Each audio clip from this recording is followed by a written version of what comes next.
खोक्या भोसले याच्या कुटुंबावरती हल्ला झाला आणि हे प्रकरण जे आहे ते पूर्ण महाराष्ट्रभर गाजलं आणि त्या प्रकरणातील जे आमच्यावर हल्ला केला त्यामधली माऊली शिरसाटांचं नाव जे आहे ते वारंवार खोक्या भोसले याची पत्नी घेत होती आणि ती माऊली शिरसाट देखील माझ्यासोबत आहे.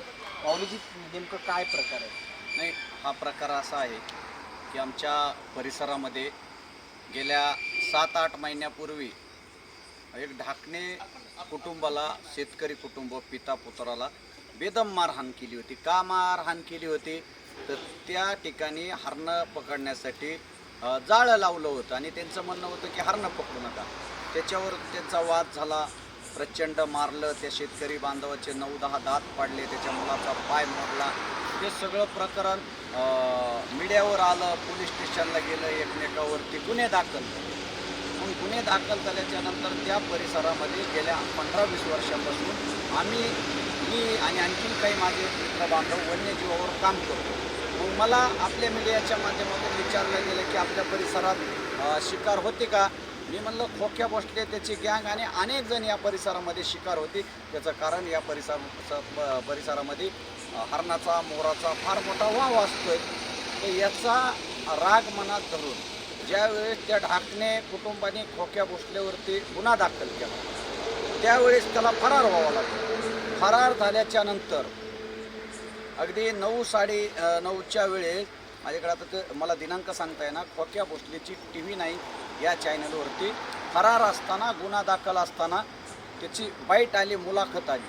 तर त्या मुलाखतीमध्ये त्यांनी माझ्यासारख्या सामाजिक क्षेत्रात काम करणाऱ्या, वन्यजीवावर काम करणाऱ्या माझं नाव घेतलं. माझं नाव घेऊन सांगितलं गेलं की माऊली शिरसाटची काय लायकी आहे, काय पात्रता आहे आणि अशा पद्धतीचं बरंचसं त्या याच्यामध्ये बोलला. पण ते झाल्याच्या नंतर मग माझ्या संपूर्ण परिवार, नातेवाईक अगदी भयभीत झाले. मी अशा परिस्थितीमध्ये मी दुसऱ्या दिवशी SP साहेबांना एक निवेदन दिलं, पत्र दिलं की हे लोक असं पद्धत आहे आणि यांच्यापासून माझ्या जीविताचा धोका आहे आणि मी या प्रकरणात त्या ढाकणे कुटुंबाला साथ दिली, वन्यजीव वाचव माझा हा मुख्य त्याच्यात हेतू आहे. म्हणून माझ्यावरती खोटे नाटे गुन्हे दाखल होऊ शकतात. मग त्यावेळेस त्यांनी नाव घेतलं आमचं. पहिल्या त्या स्टेपला त्यांचा वाद झाला. त्यानंतर दुसरी स्टेप अशी झाली सर की त्यांचे झोपडे त्यांनी स्वतः जाळले. बरं, मी स्वतः जाळले इतकं जिम्मेदारीने सांगतोय की आमचे नावं घेतले 10-15 जणांचे. मग आम्ही त्याच्यात निर्दोष. मग जाळले कुणी हे महत्त्वाचा मुद्दा आहे. त्यामुळं पोलीस प्रशासनानं विनंती करणारे ते घरं जाळणारे कोण होते त्याचाही शोध घ्यावा.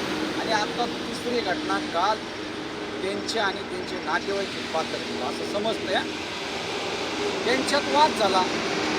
वाद झाल्याच्यानंतर मला एक सांगा, माणसामध्ये असणारे माणसं, रस्त्यावरती असणारे माणसं आदिवासी महिलांच्या वस्तीवर रात्री कसे जातील? बरं, गुन्हे बी काय करावं? गुन्हे दाखल करायला कोणत्या पद्धतीचे? अहो, इतके 100% खोटे गुन्हे आणि ते बी काय गुन्हे? ॲट्रॉसिटी 376 म्हणजे मला वाटतं काय बलात्काराचा काय, पोस्को 307, 324 आणि त्यामध्ये स्पष्ट सांगितलं जात आहे आमचे नावं घेतले जाते. मला एवढंच म्हणायचं आहे, आम्ही त्या ठिकाणी नव्हतो. आमचा 1% जरी संबंध असेल ना, मी आपल्या माध्यमातून सांगतो की आम्हाला फाशीची शिक्षा सुनावं. अगदी आम्ही हसत ती फाशी स्वीकारू, आमचा 1% संबंध असेल. आता मला असं कळालं की आमच्या 2 बांधावरती FIR दाखल झाला. रामदास बडे जिल्हा परिषद सदस्य आहेत. अहो, एवढा चांगला माणूस आहे शिरूर तालुक्यामध्ये, त्या परिसरामध्ये आईला सुद्धा कधी कोणाला म्हणणारा माणूस नाही. म्हणजे माहिती घ्या, कधी कोणासंग भांडण नाही त्यांचं. लोकप्रतिनिधी त्या भागाचा, भारतीय जनता पार्टीचे काहीतरी मला वाटतं ते जिल्ह्याचे पदाधिकारी आहेत असं मला असं वाटतंय. एवढं दबाव वगैरे टाकून एवढं असतानाही त्यांच्यावरती गुन्हा दाखल केला. मग नेमका जिल्हा परिषद पंचायत समिती आल्यावरच का दुसरा गुन्हा दाखल झाला आहे मला असं कळालं आहे. FIR मी दुसऱ्या कोण पाहिला आहे, आपल्या मीडियाच्या माध्यमातून कळालं की खरमाटे मामा माजी जिल्हा परिषद सदस्य, त्यांचा एक मुलगा भरत खरमाटे नावाचा, राजकारणात त्या भागात त्यांचं फार मोठं नाव आहे, मार्केट कमिटीचे संचालक आहेत. पण ते आजीनाथ खरमाटे तुम्ही कोणालाही विचारा, अगदी राजकारणात नाही, त्याचा कधी कोणासंग वाद नाही. आजीनाथ खरमाटे हा शिरूर तालुक्यात म्हणजे कित्येक लोकांना माहीतच नाही, परंतु कुठंतरी त्या खरमाटे कुटुंबाला हे अडकायचं. जिल्हा परिषद पंचायत समितीच्या निवडणुकीचा डोळ्यासमोर ठेवून रामदास बडेला अडकायचं. आणि माझं नाव घेण्याचं सरळ सरळ हेतू तर मी सांगितलं आहे की आम्ही ओबीसी चळवळीचं काम करतो. मग ही चळवळ कुठंतरी थांबवायची. मग यांना अशा पद्धतीने हे केलं तर फरार राहावं लागेल. परंतु मी तुम्हाला सांगितल्याप्रमाणे मी त्याच वेळेस SP साहेबाला निवेदन दिलं होतं. माझ्या जीविताच धोका आहे. आजही आम्ही जीव मुठीत घेऊन बाहेर फिरतो. आजही सांगतो मी की आम्ही या चळवळीत काम करत असताना मी असेल, माझे सहकारी असतील, हे अगदी जीव मुठीत घेऊन हे करतात की कधी काय होईल सांगता येत नाही. म्हणून मी आपल्या जिल्ह्याचे SP साहेब अत्यंत कर्तव्यदक्ष आहेत, त्यांना विनंती करणार आहेत की या प्रकरणाची इतकी कसून चौकशी करावं.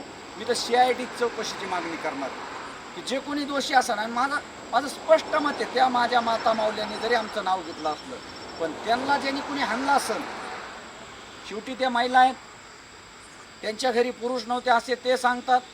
मग त्यांना ज्यांनी कुणी हाणलं असेल त्यांनासुद्धा सजा व्हायला पाहिजे, मी या मताचा आहे. आणि मला नक्कीच वाटतं की त्या माता माऊल्या त्यांच्या मनाने नाव घेत नाही, त्यांना कुणीतरी नाव घ्यायला लावलेलं आहे. त्यामुळं मी लवकरच कोण नाव घ्यायला?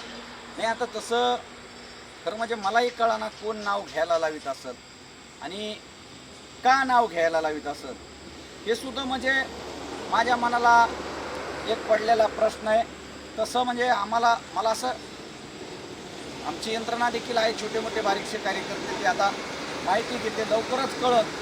मी सांगतो ना, त्यामुळं एकदा त्यांचे CDR चेक केले पाहिजे, ते कोणाकोणाशी बोललेत, मग त्यावरून आपोआप कळत यामध्ये यांना नावं कोणी घ्यायला लागतं. ओके, धन्यवाद. या ठिकाणी पहिलं गेलं तर माऊली शिरसाट यांच्या आलेल्या प्रतिक्रिया मात्र काय सांगून होता ते नक्कीच समजलं असेल. आता आणखी काही नवीन अपडेट्स मिळतील या प्रकरणासंदर्भात ते देखील पाहणं तेवढंच महत्त्वाचं. कॅमेरामॅन सोबत सूर्य मीडिया